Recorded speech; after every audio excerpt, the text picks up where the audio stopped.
Chapter 13. Keoss Ritual. The Lydian scoundrel who had attempted to steal Eris did survive. 3 weeks later, he showed up at Lysippus, house complaining about Thais and showing the ugly scar that sliced through his body. Thais decided it was necessary to convey all to the city chief. The Lydian was exiled and prohibited from ever showing up in Ecbatana, Susa, or Babylon. Thais' life in Ecbatana took on a monotonous rhythm after Cleophrades started sculpting her, and Ahephilos started sculpting Eris. Both of them had to rise at first light. The sculptors, much like Lysippus himself, preferred morning hours. The women appeared as soon as the sun rose from beyond the eastern hills, and the clouds above the giant granite ridge turned pink, scattering before the power of Helios. Ahephilos didn't rush, proceeding slowly and not working Eris overly hard. Cleophrades, however, worked as zealously as if he were consumed with sacred madness. The pose he chose was difficult, even for someone as physically well-developed as Thais. Lysippus, who had set aside a section of his veranda for the sculptors, frequently showed up to rescue his friend. Ptolemy sent surprisingly little news. He stopped writing long letters and sent only quick word of himself twice, sending it through sick and wounded officers when they returned to the capital of Persia. All was well. Both detachments of the army, one led by Hephaestion and the other by Alexander, took different paths to cross the icy mountain ridges of terrible height, where one could never get warm and suffered from sleeping sickness. Now the troops were descending toward the long-awaited Indus. One time, Lysippus invited Thais into his apartments. There, behind a carefully hidden door, was an apsida with a tall, crack-like window that reminded Thais of the Temple of Neat in Memphis. A narrow beam of the midday sun fell onto a tile of pure, white marble, reflecting a column of light at Lysippus. He looked stern and solemn. The light over his head gave the sculptor the look of a priest holding some secret knowledge. Our great divine teacher Orpheus discovered ovomancy, or divination by the egg. Sometimes one can see the future hidden in the yolk and white of a bird's egg. Only those who have been initiated and know how to find the signs, then decipher them using multi-level mathematical calculation, can predict the future. Different birds have different purposes. In order to find out what I wish to know, I need an egg of a long-living and high-flying bird. A condor would be best. Here it is, said the sculptor. He unwrapped a bundle of fleece to reveal a large gray egg. And to help it, there is a second one from a mountain raven. Lysippus skillfully sliced the condor egg with a sharp dagger and allowed its contents to spread over the marble. He poured the raven's egg over a black, lacquered tile. Peering carefully at both and correlating what he saw, he whispered something, then made mysterious markings on the edges of the marble slab. Not daring to move, Thais observed what was taking place, though she didn't understand anything of what she was seeing. Lysippus started calculating and summarizing. Thais, who was enjoying the respite from the many difficult posing sessions with the ruthless Cleophrades, did not notice that the sunbeam had shifted to the left and off the marble slab. Lysippus rose abruptly and wiped sweat from his large, balding brow. The Indian campaign is destined to fail. What? Did everyone perish? Thais started, not immediately comprehending the words spoken by the sculptor. There are no indications of that, and there cannot be any. The flow of destiny is not beneficial, and the space they plan to cross is unconquerable. But Alexander has maps, skilled geographers, cryptii, and navigators. Everything he could get from Hellenian science and the guidance of the great Aristotle. Aristotle turned out to be blind and deaf not only toward the ancient wisdom of Asia, but also to the Hellenians' own science. Although this often happens when one becomes admired and successful on his path, he forgets that he is but a student, following one of many roads of discovery. He forgets the necessity of keeping his eyes open, preserving the ancient knowledge in his memory and combining it with the new. What did he forget, for example? Democritus and Anaximander of Milet, the Pythagoreans, and Plato, who taught in agreement with our Orphic legends that Earth is a hemisphere, or even a sphere. That is why all maps of flat Earth, calculated by Hecataeus, are incorrect. Eudox of Nid, who lived in Egypt, calculated the size of the Gaia globe by observing the star Canopus and discovered it to be 330,000 stadiums in circumference. These wise men wrote that the distance to the stars is incomprehensibly large for a human mind, and that there are dark stars as well as other inhabited lands, like our Gaia. In addition to the planets we already know about, there are many distant ones, and we cannot see them with naked eye, just as not everyone sees the sickle of the planet of morning, dedicated to your goddess. Thais looked around in alarm, as if afraid to see one of the enraged Olympians behind her back. How could Democritus know about the planets invisible to him? I think from the teachers who possessed the knowledge of the ancient people. At one Babylonian temple, I was shown a small tower with a copper dome that could rotate on a thick axle. The dome was inset with a window made of convex glass of splendidly polished, transparent mountain crystal. This round window, 3 pods in diameter, had been called the Eye of the World by the Chaldeans since the ancient times. Through it, the priests managed to see 4 tiny stars in the night sky, near the biggest planet. They also saw a greenish planet beyond the gloomy Kronos. I saw it too, and Aristotle knew nothing of this. I cannot tell you whether he dismissed it or simply did not know. The former is worse, for it is criminal for a philosopher. He himself writes that Earth is a sphere, but he left Alexander ignorant. What else does Alexander's teacher not know? You ask a question that is unacceptable for an Orphic, who believes in the limitlessness of the world and knowledge. Forgive me, teacher. I am ignorant and do my best to partake from the spring of your knowledge. Aristotle should know, Lysippus said more gently, that several centuries ago the Phoenicians followed the order of the pharaoh Neho and sailed around the shores of Libya. Having spent 2 years on this heroic undertaking, they proved that Libya is an island of the size surpassing all imagination. They did not find the edge of the world, nor did they find gods or spirits, but the sun started doing strange things in the sky. It rose straight above their heads at noon, but then tilted to the side, although the sailors were still headed south. Then the sun started rising on their right instead of their left. I do not understand what that means. It means that first they went around Libya and turned north while following its shores. The change of the noonday location of the sun toward the south or north during their voyage speaks of that, which has long since been known to the Orphics and priests of India and Babylon, who used a wheel as the symbol of the world. But Earth looks like a wheel on the maps by Hecataeus too. A flat wheel. The Orphics know that this wheel is, in fact, a sphere, and Indians have long since considered Earth to be a globe.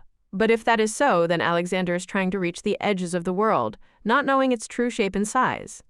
Then Aristotle, thousands of pseudo-prophets have deceived thousands of kings, certain of the truth of their pitiful knowledge.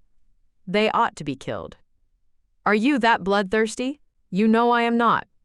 But those who preach false knowledge, not knowing the truth, will bring about terrible disasters, especially if they are followed by such mighty conquerors and kings as Alexander. So far, Aristotle has caused no disaster to Alexander. On the contrary, having convinced him of the closeness of the edges of the world, he has made him reach for that goal with all his might. Alexander has a share of madness from his Maenad mother, and he has invested it in his divine power and the abilities of an army leader. What will happen when the truth comes out? Will Alexander forgive him for his ignorance in geography?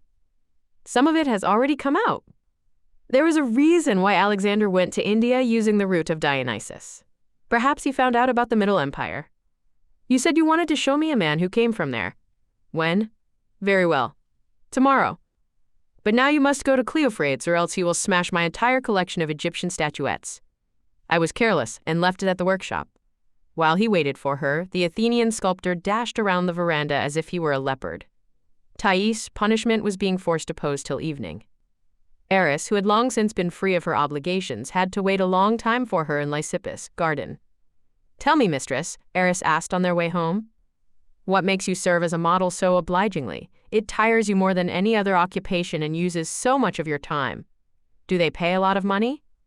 She looked doubtful.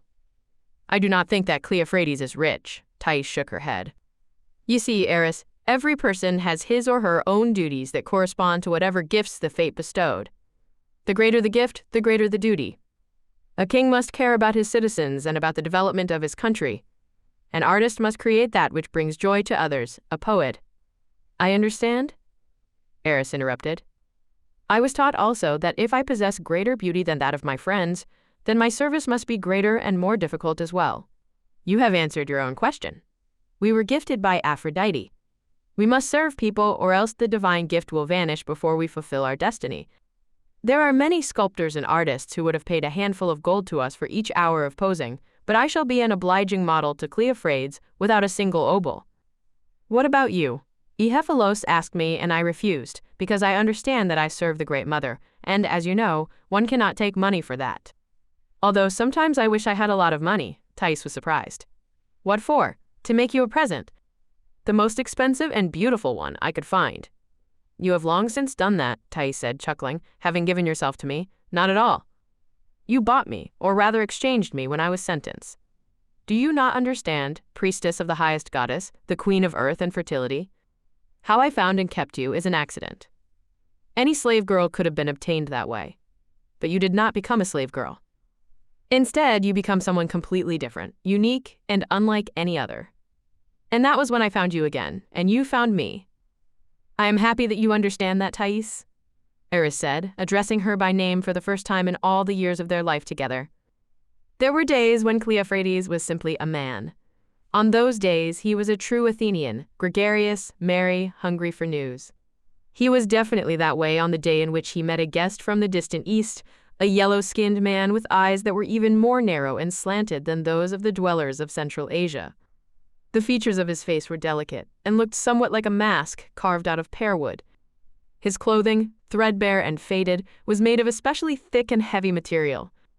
It was most likely silk, which was both rare and expensive on the shores of Asia Minor and Phoenicia. A loose blouse hung limply over his thin body and his wide pants. The pants were cut in a similar way to barbaric fashion, much different from the tight Scythian leggings. Deep wrinkles betrayed both the traveler's age and his fatigue from the innumerable hardships of his journey. Dark eyes observed everything carefully and with obvious intelligence. He was so attentive it almost made the speaker uncomfortable. Thais could not remember his complex name with its unusual intonations. The guest spoke the old-fashioned Persian fairly well, though he raised his voice in a funny way and swallowed the rho sound. A scholarly Persian friend of Lysippus easily managed the duties of an interpreter. Fortunately, both Lysippus and Thais knew some Persian as well. The traveler assured them that it had been 8 years since he'd left his native country. He had crossed monstrous expanses of mountains, valleys, deserts, and forests, all inhabited by different people. According to his calculations, he had walked, ridden, and sailed a distance 3 times greater than that covered by Alexander when he voyaged from Ecbatana to Alexandria Escata. Thais and Lysippus exchanged glances. If I understand the honored traveler correctly, he states that the inhabited land, Ecumene, stretches much further beyond Alexandria Escata than it is marked on the map by Hecataeus.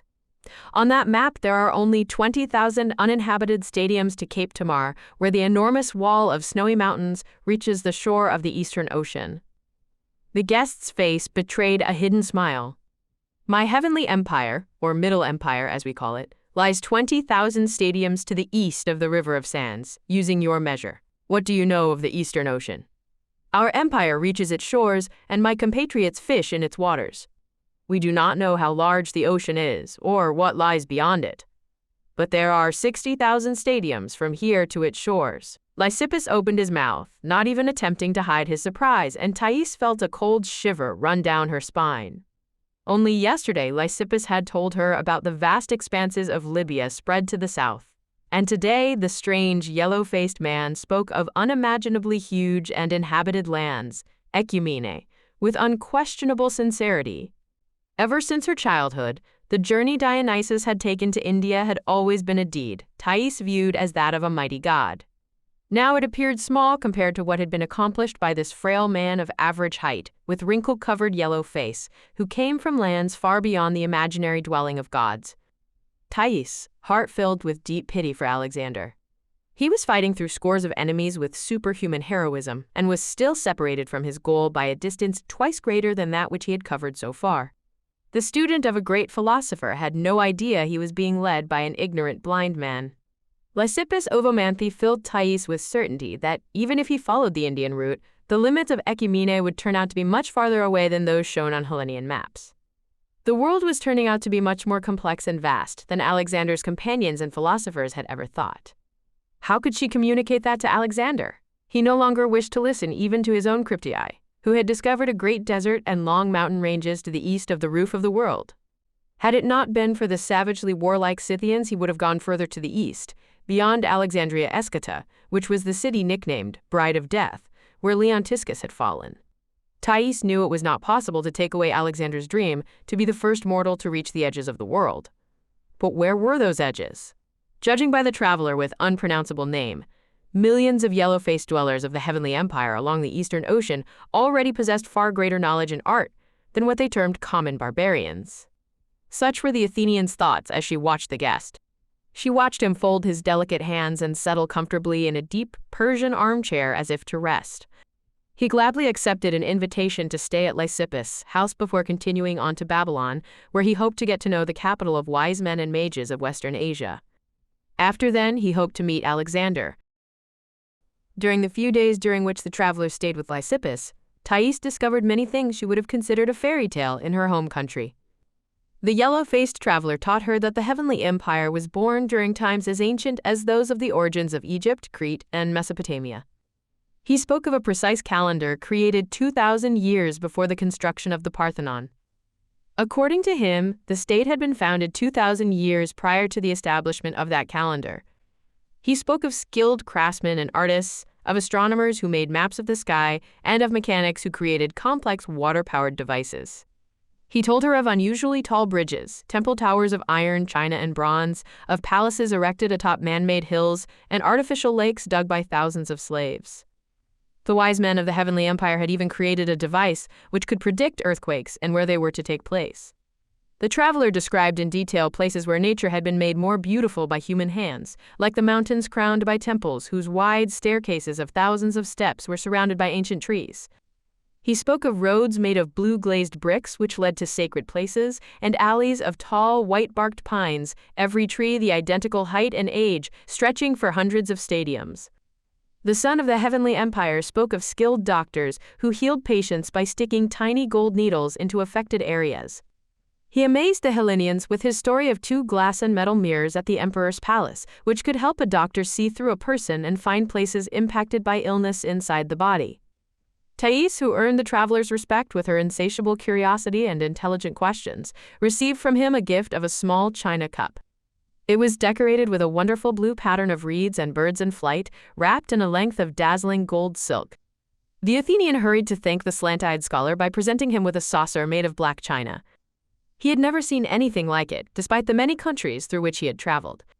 With the perceptiveness of a caring woman, Thais pressed the traveler to take a cedar box filled with gold staters, which had been recently minted with Alexander's profile, based on the model by Lysippus.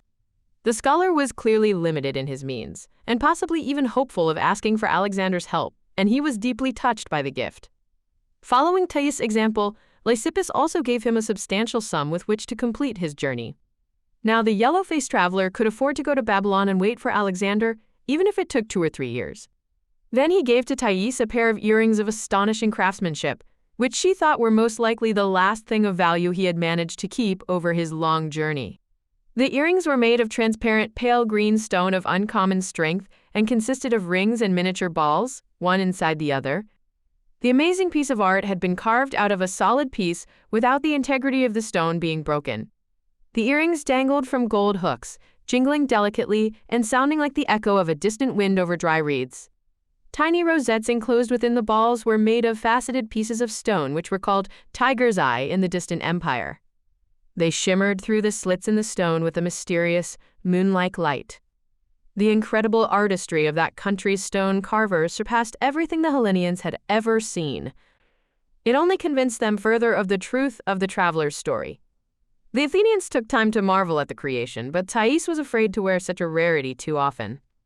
The yellow-faced man surprised Lysippus and Thais by telling them a legend about the birth of the first creatures. He said they had come from an egg dropped by the god of the sky Tien into the great waters.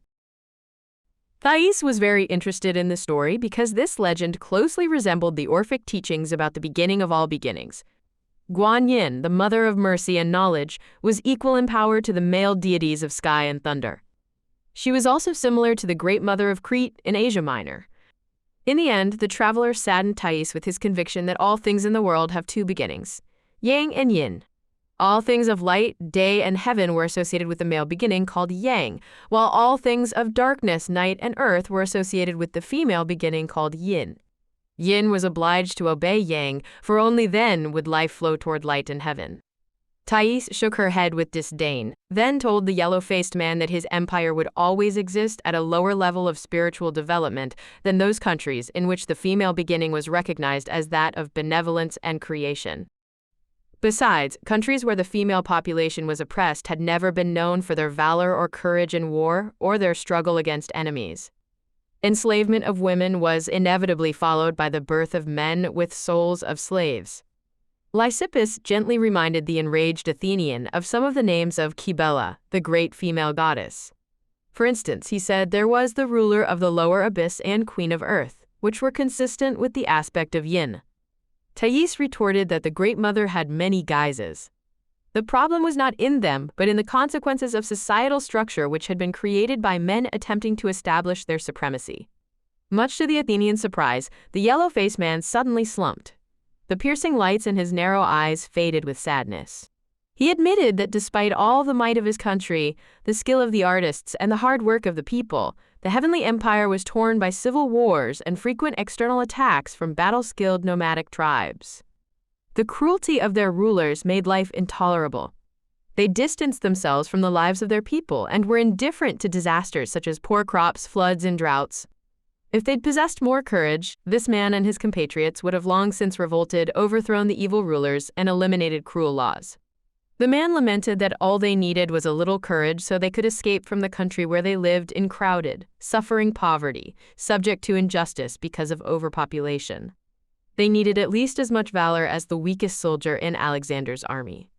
Through this admission, the Hellenians realized that the legendary empire, while bearing a proud name, was no better than any other country ruled by tyranny. Thais was completely undone by another of the traveler's confessions. He told them he had been inspired by a legend about paradise. The legend said he should go west, to a land inhabited by dragons of wisdom and located within a circle of tall mountains somewhere in the center of Asia. He had crossed Central Asia and all of its rocky deserts and come to Mesopotamia, where Western legends placed another paradise of perfect happiness. But he had found nothing like that which the legend had said existed. Instead, he discovered it was simply a fairy tale, invented by European scholars in order to take their people out of slavery in Egypt and lead them to the east.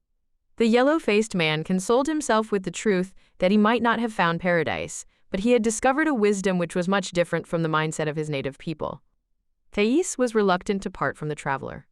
The Athenian's irresistible charm broke some of his reluctance, but he refused to draw any maps or mark any distances until he met with Alexander. He confided in her that instead of paradise and dragons of wisdom, he had met kind, welcoming people. They lived in stone structures on the slopes of tall mountains at the origins of the greatest river of the heavenly empire, the River Blue. These people considered themselves to be followers of a great Indian wise man.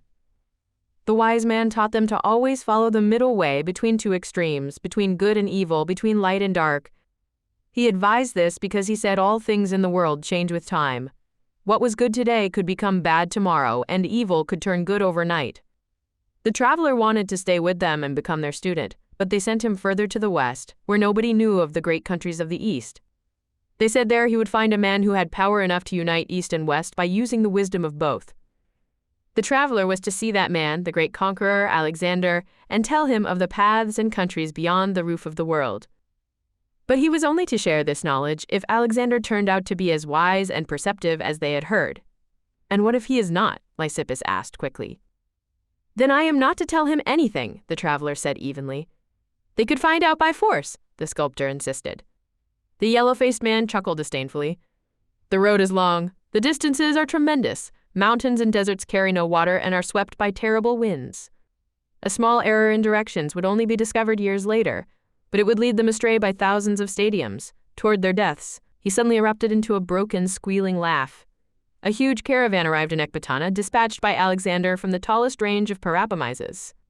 The mountains, their surfaces glittering with ice, stood twice as tall as Olympus, and even more majestic. Much to their delight, when the Macedonian army, or rather the part of it led by Alexander and Ptolemy, reached the foot, they ran into ivy-covered hills. Among them lay the city of Nyssa. In Alexander's opinion, both the ivy and the name of the city proved that Dionysus had stopped here at the end of his journey to India. The local tribes weren't dark, but had a slightly coppery skin color. They did not look like the surrounding tribes and undoubtedly had arrived from the west. The Macedonians were struck by the sight of numerous herds of thriving livestock, especially the bulls, which were spotted, long-horned, and enormous. The king immediately sent a caravan of these bulls to Macedonia. When the caravan arrived at Ecbatana, 3/4 of the animals were still intact. Thais ran to inspect the bulls, moved more by them than she had been by a letter from Ptolemy. She had to force herself to walk away from the splendid animals.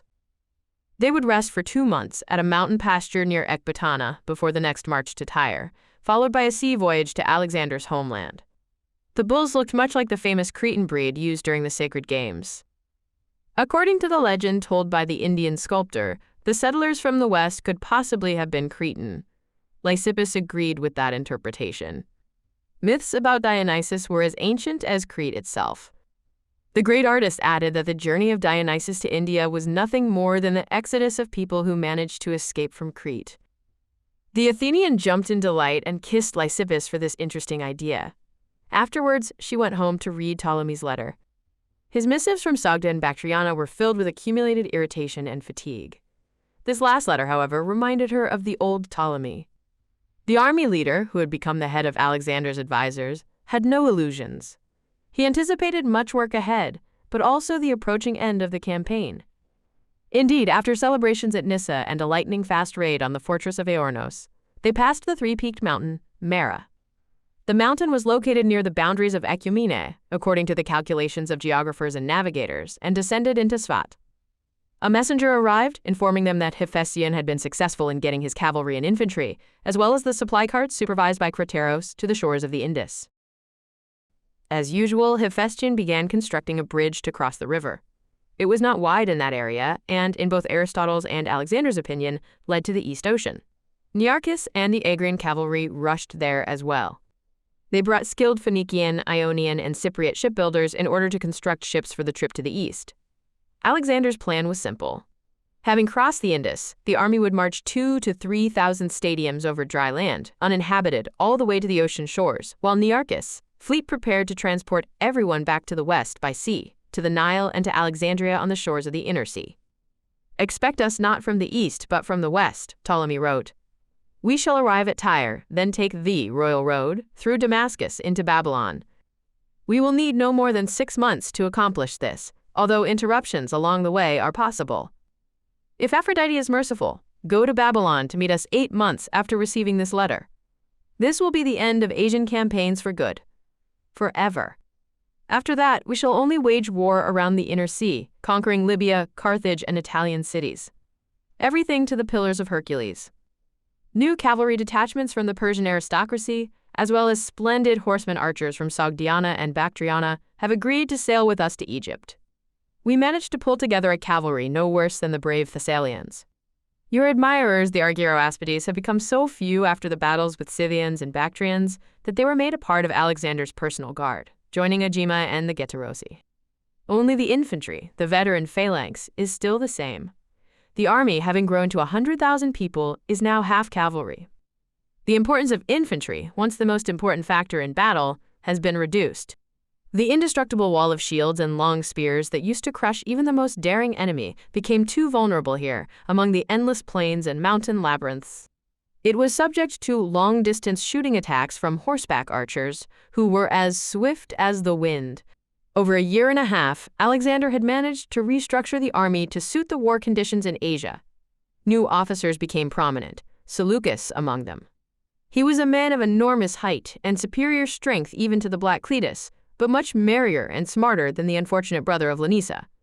Ptolemy wrote that as they moved further into India, the mountains became taller and they ran into more snow and glacier ice at the inhospitable ranges. The rivers, half covered with enormous boulders, became swifter. Through these increasing difficulties, Alexander saw a sign of the approaching end of the campaign. The end of the world should be obstructed precisely so, making it inaccessible to mere mortals. Beyond these obstacles, demigods dwelled in gardens filled with trees of eternal wisdom, along the shores of the waters of life, the resting place of the sun. These waters gave immortality to gods and titans. Could the titans have been the original dwellers of the world's boundaries? Aristotle dispatched special messengers with new considerations for his student. Of course, Alexander had had no time to read them during the difficult march up the slopes of Parapamises and Bactria. He now pondered the writings of the great philosopher and shared his doubts with Ptolemy. In the past, Aristotle had encouraged the king's push to the east to meet the carriage of Helios. However, in his latest writings, he warned Alexander against blind faith in ancient myths, of which the son of Olympias was so fond. Aristotle wrote that Alexander was unlikely to meet supernatural creatures, for none of the serious travelers have ever met godlike people or manlike gods in any of known ecumene. Alexander only chuckled. For him, the traces of Dionysus discovered in Nyssa were more convincing than the sophistry of the old scholar. In his letter, Ptolemy reminded Thais of the meeting in Babylon and asked that she not bring their son into the hot climate. He promised to tell her many interesting things about countries that had never been seen, not even by mythical heroes. Even at this point, he had traveled further than Dionysus. The voyage of Argonauts to Colchis, according to Nearchus' calculations, was 3 times shorter than the distance the army had covered over dry land. And the army had crossed over much greater obstacles and met against much greater enemy resistance. Ptolemy was writing from the valley of Sphot. There, he said, morning fog sparkled in millions of pearls over the groves of low trees covered with dark pink blossoms. The emerald water over Swift River rushes over purple rocks. Its shores, covered with bright blue flowers that spread in a wide border to the gentle slopes, were overgrown with trees of incredible size that we have never seen in Hellas. They are only comparable to the cedars of Phoenicia and Cilicia. But those trees spread out, and these grow straight up, raising their dark green tips half a stadium high. Here, as before, the firs and pines are much like those in Macedonia, and my heart was sick with yearning for my native mountains. Thais regretted that she could not participate in the amazing journey, but quickly consoled herself, realizing how difficult it would have been for Ptolemy to protect her during the march. It had been difficult even for the tough men of remarkable strength.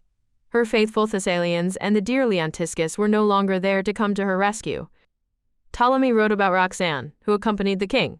She was the wife of the great army leader, the divine Alexander. The entire army was at her service, and should she become pregnant from the king, any soldier would give his life to guard the heir to the undefeated ruler of Asia. Who was Thais? A hetaira whose love Alexander both desired and feared, publicly rejecting her. She was a wife to Ptolemy, but after how many lovers of this collector of beauty?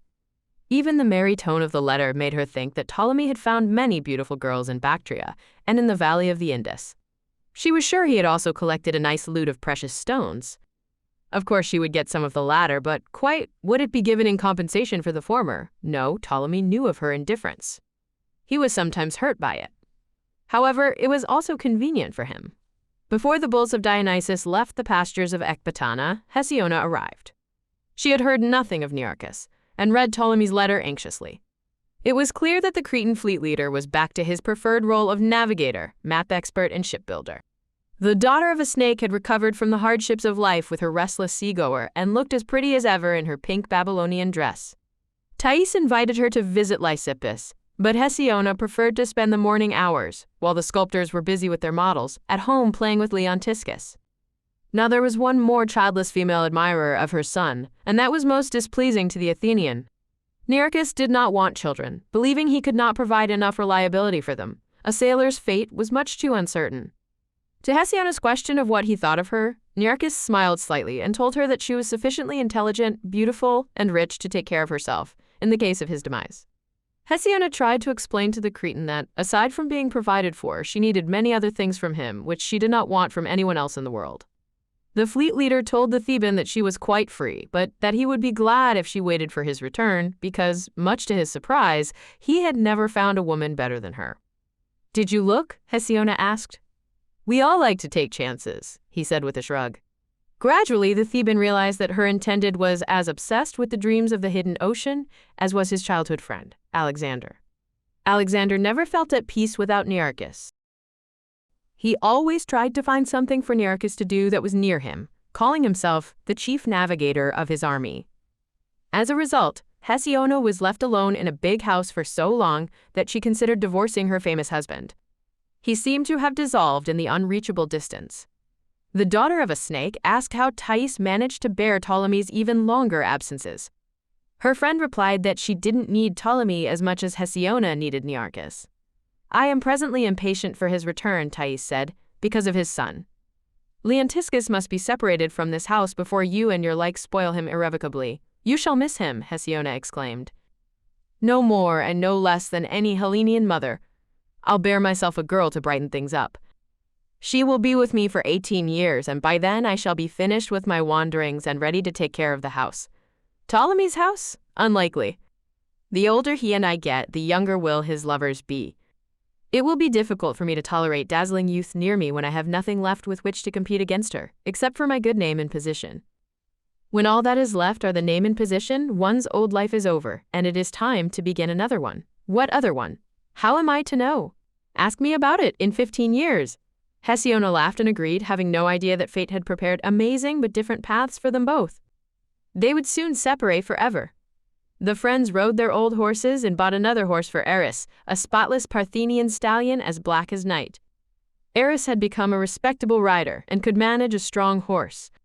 In the evening they rode into the mountains, up the slopes overgrown with wormwood and thyme, passing rare outcroppings of dense, dark stone which had been smoothed by the wind. Letting the horses graze, the three women chose a large, flat boulder which had absorbed sunlight all day and spread out on it, feeling the welcoming warmth on their skin.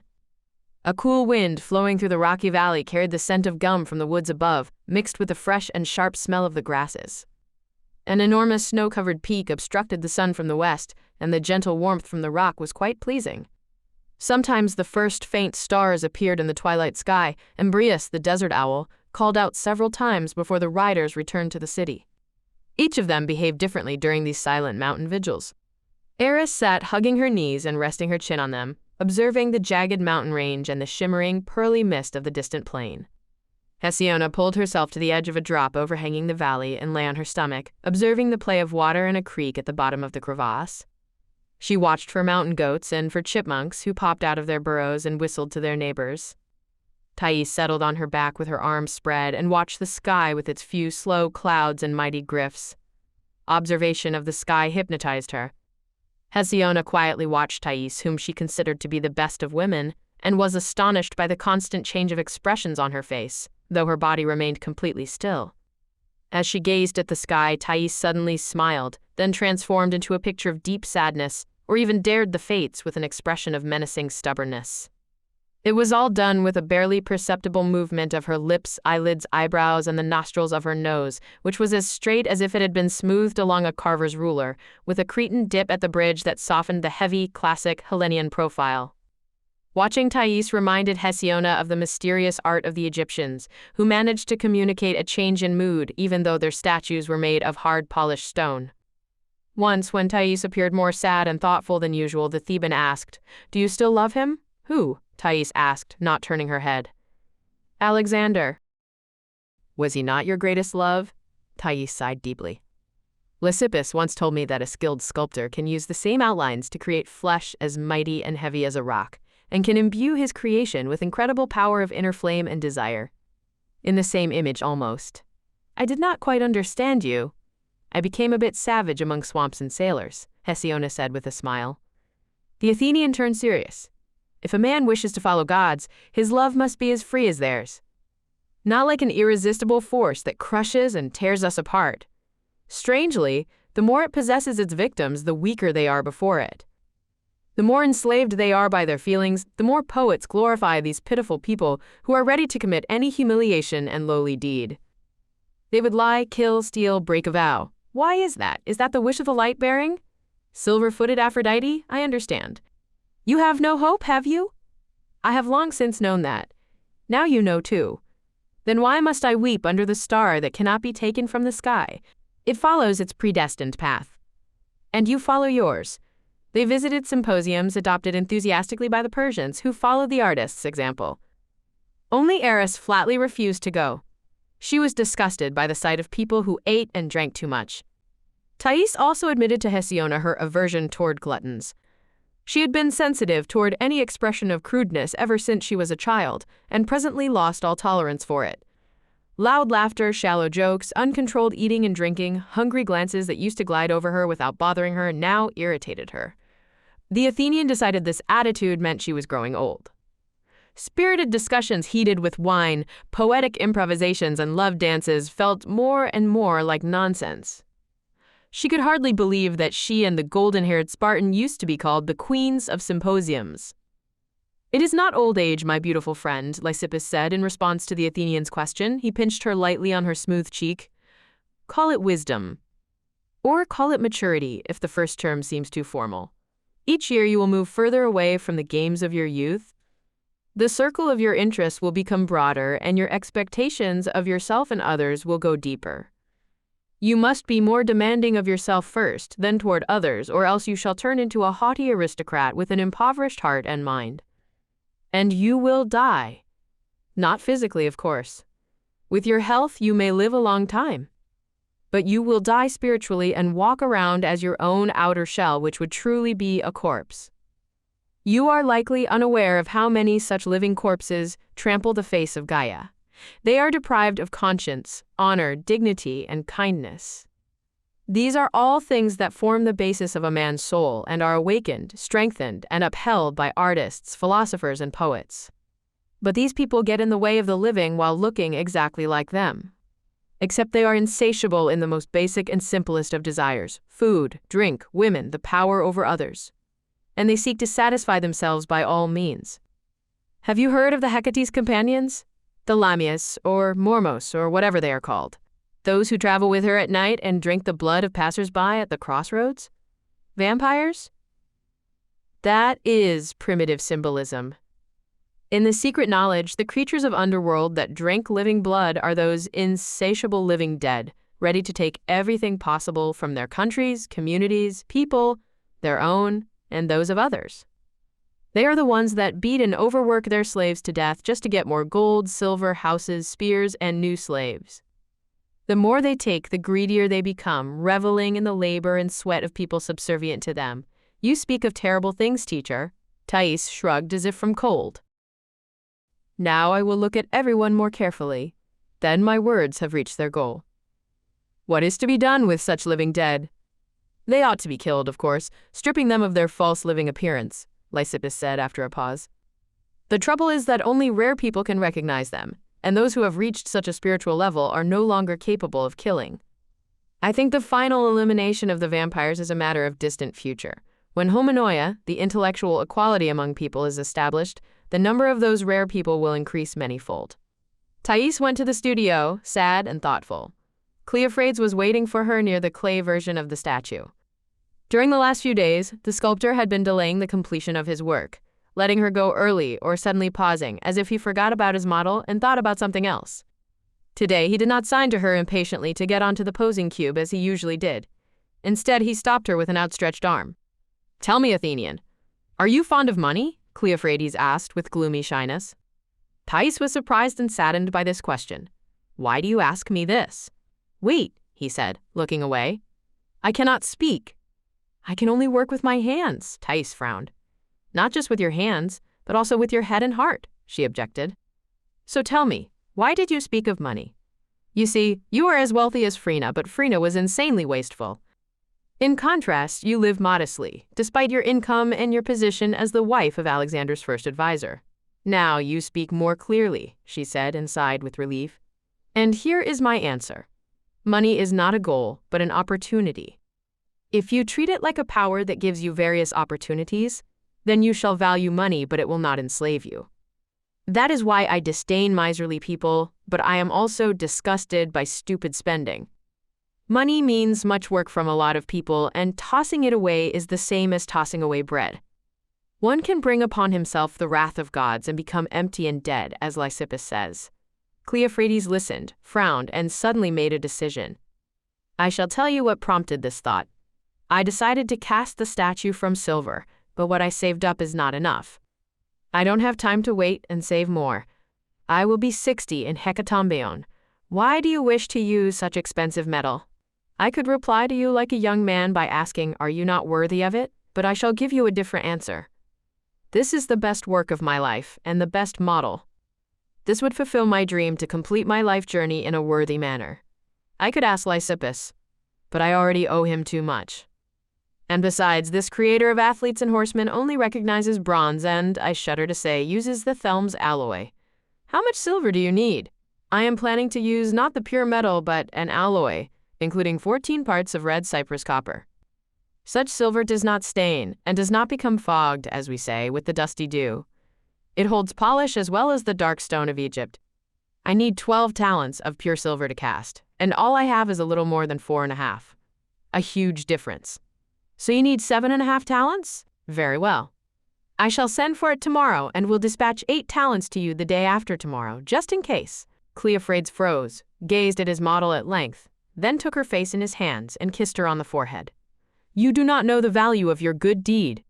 This isn't just tremendous treasure, it is, you will understand, after hecatombion. You will have to pose a bit more after casting, while I work on minting. That is nearly the most important part of the work, he said, finishing in his usual brisk, businesslike tone. But it is quick. I am myself in a great hurry. Thais did not understand the meaning of Cleophrades' last words. The Athenian sculptor and Hephalos finished their work almost simultaneously, the young Ionian wrapping up about 10 days sooner. Cleophrades invited Thais and Eris to come late to Lysippus' house and spend the end of the night till morning. To ensure nothing happened to them at such late hour, several friends showed up to accompany them. The late half-moon shone over the pale gray cobblestones, giving them a bluish tinge, like a heavenly road stretched between dark walls and rustling garden foliage. At the door they were welcomed by Hephalos and Cleophrades, dressed in light-colored holiday garments. They crowned their models with wreaths of fragrant yellow flowers that seemed to glimmer in the moonlight as if emitting their own light. Each took his model by the hand and led her into the dark, unlit house, leaving their companions in the garden. Before they stepped into the moonlit veranda, welcoming them with its wide-open curtains, Cleophrades ordered Thais to close her eyes. Holding her by the shoulders, he placed the Athenian in the proper spot, then allowed her to look. Hephalos did the same with Eris. Thais cried out with amazement, and Eris sighed deeply and loudly. Before them, the nude Aphrodite Anadyomene with Thais' head and body stood on the toes of one foot. Her other foot was bent behind her in a light run, rising from porous silver that resembled foam. The uplifted face and the arms outstretched toward the sky combined the upward movement and the gentle, love-filled embrace of the entire world. The shimmer of moonlight on polished silver gave the goddess miraculous transparency. Foam-born, woven from starlight, she appeared on the shore of Cyprus, emerging from the sea to raise the eyes of mortal towards stars and beauty of their lovers, pulling them away from the monotonous necessity of Gaia and the dark power of the underworld, Kybele.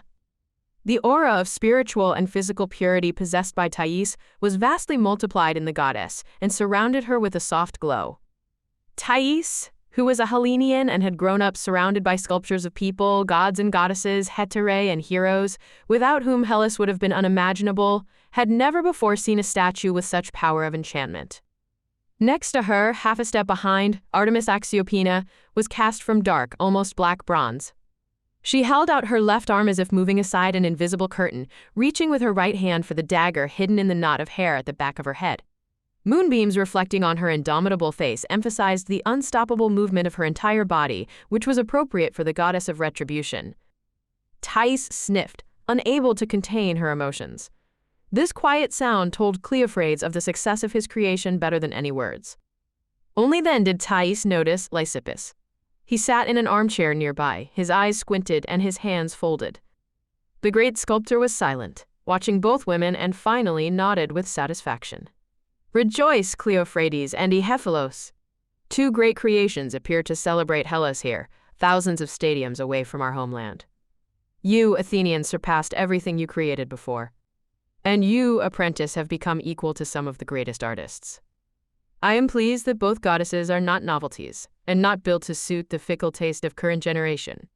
They are examples of the original beauty, so difficult for the artists to achieve, and so necessary for the proper understanding of life. Let us sit and be quiet as we wait for dawn. Thais, captivated by both statues, did not notice that the moon had set. The outlines of both sculptures changed in the pre-dawn twilight. Axiopina seemed to have stepped further back into the shadows, and Anadyomene dissolved in the air. With stunning suddenness, the rosy eyes of Eos flashed from behind the mountain range with the appearance of the bright dawn, and one more miracle took place. Crimson light played over the polished silver body of Anadyomene, and the goddess lost the starry weightlessness of the moonlit night. She appeared before the enraptured spectators in all her light-filled, nearly tangible might. Competing with her in power and in beauty of clear and powerful outlines, Artemis the Avenger no longer appeared to be a menacing black shadow. She stood like a warrior, approaching her goal without rage or anger. Each line of a Hephalos statue was sharper than those of the sculpture by Cleophrades, embodying inevitability. The power of the rising Anadyomene resonated with the reddish-black embodiment of fate. Both sides of existence, the beauty of a dream and the merciless responsibility for one's actions, stood together so overwhelmingly that Lysippus shook his head. He said the two goddesses should be displayed separately, otherwise they would cause confusion and contradictory emotions. Thais silently took off her wreath, put it onto Cleophrades, and knelt in front of the sculptor. The moved Athenian lifted her up and kissed her. Eris followed her friend's example, but she did not kneel before her much younger sculptor. Instead, she clutched him in a firm embrace and kissed him fully on the lips. The kiss lasted a long time. For the first time, the Athenians saw the unapproachable priestess as a woman and realized that those who sought higher bliss in the temple of the Mother of Gods did not risk and give their lives in vain. When it was Thais' turn to kiss a Hephalos, the sculptor barely responded to the touch of her lips, busy as he was in trying to contain his breath and his madly beating heart. Lysippus offered to continue the ritual of the gratitude of muses, as he referred to Thais, and Eris' actions, at the table. There the black Keoss wine with the scent of rose petals was already prepared. This was a rarity even for the, quote, glory of Hellenian arts. There was also an oinohoia vessel, filled with water from freshly melted snow. Everyone lifted the precious glass goblet to the glory, health, and joy of the two sculptors, Cleophrades and Hephalos, as well as to the master of masters, Lysippus. The artists responded with praise to their models. The day before yesterday, an artist from Hellas told me about a new painting by Apelles the Ionian at the temple on the island of Keoss, Lysippus said. It too shows Aphrodite and Anadyomene. The painting is already famous. It is hard to judge by description. Painting and sculpture can only be compared by the level of their impact upon people. Perhaps it is because I am a sculptor, Cleophrades said. But I feel that your portrait of Alexander is deeper and stronger than his painted portrait by Apelles. In the past, in the last century, Apollodorus of Athens and Parrhasius of Ephes could express beauty beyond many sculptures with a mere outline. Our great artist, Nicias, helped Praxiteles by painting marble with hot wax paints and giving it a miraculous semblance to a living body. You love bronze and you don't need Nicias. However, one cannot help but admit that a union between a painter and a sculptor is truly great for marble. Paintings by Nicias are great on their own, Lysippus said. His Andromeda is a true Hellenian, death-defying courage combined with her youthful desire to live, although according to the legend she is an Ethiopian princess like Eris. This silver Anadyomene may well turn out to be better both in workmanship and in the beauty of the model. As far as Artemis is concerned, there is nothing like her in Hellas and has never been. Not even in the temple at Athens, where artists have been competing to create the best image of Artemis for 4 centuries. There are 70 of her statues there. Of course, they did not possess the modern skill in the ancient times. I know of a splendid Artemis at Leros, Cleophrades said. I think it has the same idea as the one by Hephalos, although it is a century older. What is she like? Eris asked, her voice tight with a tinge of jealousy. She is not like you. She is a maiden who has yet to know a man but is already blossoming with the first feminine beauty. She is filled with the fire of sensations, and her breasts nearly burst from insatiable desire. She leans forward with her arm outstretched, like your Artemis, but before a huge Cretan bull. The monster, stubborn yet already overcome, is beginning to kneel before her. According to an ancient legend, the Cretan bull is defeated by a woman, Thais said. I wish I could see a sculpture of that.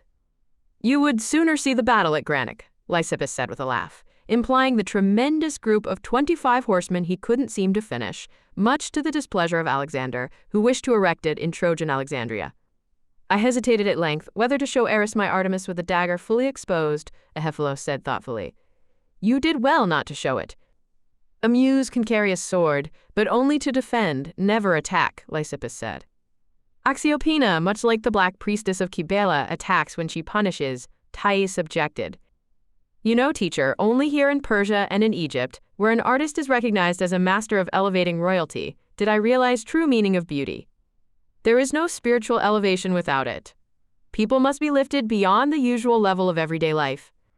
An artist, by creating beauty, gives comfort in a memorial, poeticizes the past in a monument, expands heart and soul in the images of gods, women, and heroes. One must not distort beauty, or else it would stop giving strength, consolation, and spiritual fortitude. Beauty is fleeting, our touch with it is all too brief, and that is why, as we grieve the loss of it, we gain deeper understanding and appreciation of beauty yet to come and look for it that much harder. That is why the sadness of songs, paintings, and tomb memorials is so lovely. You have surpassed yourself, Thais, Lysippus exclaimed. Wisdom speaks through your lips. Art cannot disgust and corrupt, or else it would stop being art as we Hellenians understand it. Art either rejoices in the splendor of beauty or grieves for the loss of it. It can only be so. These words by the great sculptor would forever remain with the four that met dawn at his house.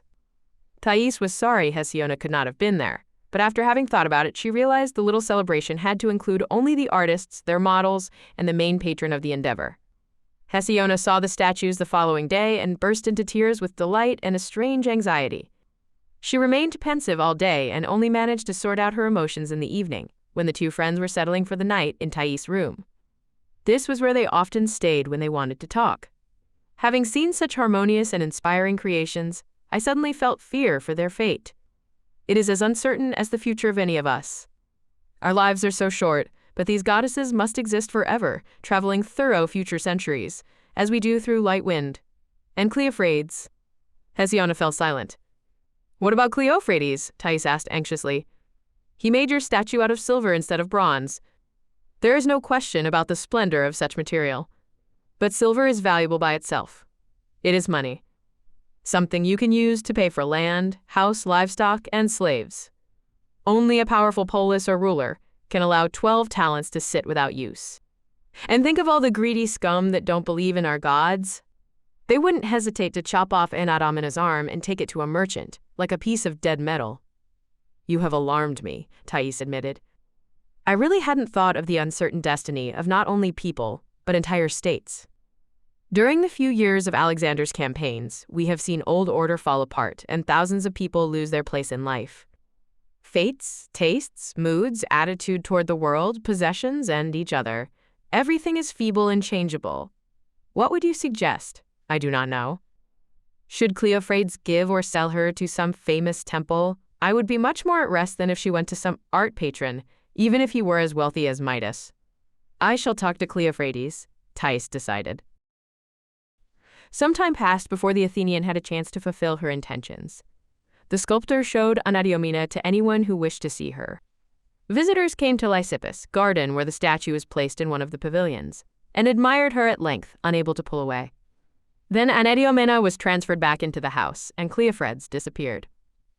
He returned in Hecatombion when even Ecbatana became hot, and the snowcap on the southwest ridge turned into a narrow strip resembling a cloud. I beg you, Thais said to him as soon as they met, to tell me what you want to do with Anadyomene. Cleophrades gazed upon her at length. A sad, almost tender smile rested upon his usually stern and glum face. If the world was arranged according to dreams and myths, then I would be the one begging, not you. But unlike with Pygmalion, in addition to the silver goddess, a live Thais is before me. And everything is too late. What is too late? Both Anadyomene and Thais. Still, I do have a request for you. My friends are holding a symposium in my honor. You must be there. Then we shall settle the matter of the statue. It contains not only your beauty, but also your silver. I cannot manage it single-handedly. Why then, and not now? It's too early. If you intend to torment me with riddles, the Athenian said, slightly put out, then you have succeeded in this unworthy mission. When is the symposium? At Hebdomeros. Bring Heirs too. Although I hardly need to say that since you are practically inseparable. And also Nearchus' wife. The 7th day of the first decade, the day after tomorrow. Cleophrades nodded silently, then raised his hand and vanished into the back of Lysippus' great house. The symposium began in the early evening. It was set in the garden and included nearly 60 people of various ages. They were almost exclusively Hellenians, settled at narrow tables in the shade of great sycamores. Among the attendees, there were only 5 women, Thais, Hesione, Eris, and 2 new Ionian models of Lysippus, who assumed hosting the party in the old bachelor's house. Thais knew one of them well. She was short with a long neck, a merry round face, and constantly smiling, plump lips. She resembled a Cora in Delphi, at the entrance to the Scythian treasury of the Apollo's temple. The other woman was a complete opposite of the first one, indicating the host's broad tastes. She was tall, with long, slanted eyes on an elongated face, and a mouth with its tips pointing upward like the moon. She had joined Lysippus' household only recently, and everyone grew to like her for her slow, graceful movements, modest demeanor, and beautiful garments of dark crimson cloth. Thais chose to wear a shocking yellow exometa. Eris wore a sky blue one, while Hesiona showed up in a strange, draping garment of bright blue and gray, a South Mesopotamian costume. The seductive quintet took their places to the left of the host, while Cleophrades and other sculptors, Iaphilos, Leptines, Diosphos, and Stemlos, settled on the right. There was more black Keoss wine, as well as rose-nid wine, diluted with ice-cold water. The gathering was becoming rambunctious. Thais found the verboseness of the speakers rather unusual. One after the other they stepped forth and, instead of toasting, spoke about Cleophrades' deeds, his military heroics, and his sculptures, praising him without superfluous flattery. On his request, the new model sang strange, sad songs in a low, resonating voice, and Hesiona performed a hymn to Dindymene. "I could ask you to sing in the nude, as is customary for hymns, as their name indicates," Cleophrades said, thanking the Theban. "But let the dances be our hymns to physical beauty, of which I ask Thais and Eris. That is my final request." "Why your final one, Cleophrades?" the unsuspecting Athenian asked. "Only you and your friends do not know of the true purpose of this symposium. I shall answer you with Menander's verses. There is a beautiful custom among the Chiassians, Phania. He who does not live well must not live poorly either." Thais shuddered and paled. "You are not from Keoss, Cleophrades. You are an Athenian. I am from Keoss. Attica is my second homeland. And my island is really not that far from Sunion, where the famous temple with 7 columns is raised to the sky, over the sheer marble drops 800 elbows tall. Since childhood, it became for me a symbol of spiritual heights reached by the creators of the art of Attica. When I came to Sunion, I saw the spear and the crest on the helm of Athena Promachos. The bronze maiden, 20 elbows tall, stood on a huge pedestal at the Acropolis between Propylaeus and Erchion. I sailed to her call and saw her, proud and strong, with slender neck and high, prominent breasts. That was the image of a woman that enchanted me forever. And that was how I became an Athenian. None of it matters anymore. The future will meet the past, and that is why you must dance for me." Thais, obedient model that she was, improvised complex dances of the highest skill level, in which a woman's body transformed and granted a dream after dream, a legend after legend. In the end, Thais was exhausted. "As I watched you," Cleophrades said, "I was reminded of your Athenian nickname. You are not only a fourth Crete, but you are also called